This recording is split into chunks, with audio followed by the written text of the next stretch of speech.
Baik, terima kasih atas kesempatan yang saya peroleh. Perkenalkan, nama saya Maria Yosefina Bete dengan NPM 33220096. Saya dari Prodi Pendidikan Biologi Fakultas Ilmu Pendidikan. Di sini saya akan menjelaskan materi tentang penggunaan pupuk kimia. Penggunaan pupuk kimia dalam bidang pertanian memiliki peran yang sangat penting dalam meningkatkan pertanian untuk memenuhi kebutuhan nutrisi pada tanaman. Pupuk kimia mengandung unsur hara yang sangat penting dan diperlukan oleh tanaman untuk tumbuh dan berkembang biak. Yang pertama, pengertian penggunaan pupuk kimia. Pupuk kimia adalah pupuk yang mengandung unsur hara dalam bentuk senyawa kimia yang diproses secara industri. Pupuk kimia juga berupa pupuk anorganik yang mengandung unsur makro dan unsur mikro. Yang kedua, jenis-jenis pupuk kimia. Pupuk kimia dibagi menjadi dua, yaitu yang pertama pupuk makro. Pupuk makro mengandung unsur hara utama yang diperlukan tanaman dalam jumlah besar. Contohnya itu seperti nitrogen dan kalium. Yang kedua itu pupuk mikro. Pupuk mikro mengandung unsur hara yang dibutuhkan pada tanaman dalam jumlah kecil. Contohnya itu seperti boron dan tembaga. Yang ketiga itu kita masuk pada fungsi penggunaan pupuk kimia. Pupuk kimia memiliki berbagai fungsi.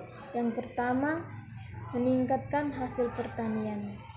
Yang kedua itu memperbaiki kualitas tanah. Yang ketiga, meningkatkan ketahanan tanah terhadap penyakit dalam lingkungan. Yang keempat, cara penggunaan pupuk kimia. Yang pertama, pemupukan dasar. Pemupukan dasar diberikan sebelum atau saat penanaman untuk menyediakan unsur hara yang diperlukan sejak awal.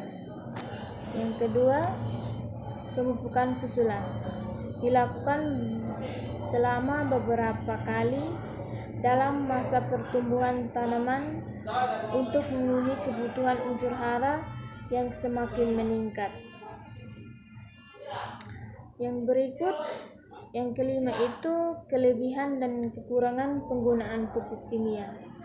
Yang pertama kita masuk pada kelebihan. Kelebihannya itu yang pertama, meningkatkan hasil pertanian yang cepat, mudah dilakukan, dan tersedia dalam berbagai bentuk. Yang kedua itu tersedia dalam dosis yang terukur sehingga penggunaannya lebih presisi. Yang berikut kekurangan penggunaan pupuk kimia. Yang pertama, penggunaan berlebihan dapat merusak struktur tanah dan mengurangi kesuburan jangka panjang. Yang kedua itu dapat mencemari lingkungan jika tidak digunakan dengan baik atau bijak. Misalnya itu pencemaran air dan tanah. Yang ketiga, dapat memegang keseimbangan unsur hara di tanah yang menyebabkan keseimbangan hara. Yang berikut itu kita masuk pada manfaat pupuk organik. Antara lain, yang pertama itu meningkatkan kualitas tanah. Yang kedua itu meningkatkan produktivitas lahan dan memecahkan lahan. Yang berikut membantu mencegahkan terjadinya unsur hara. Yang berikut membantu menjaga kelembapan tanah. Dan yang terakhir itu meningkatkan stabilitas komposisi pada tanah. Sekian dan terima kasih.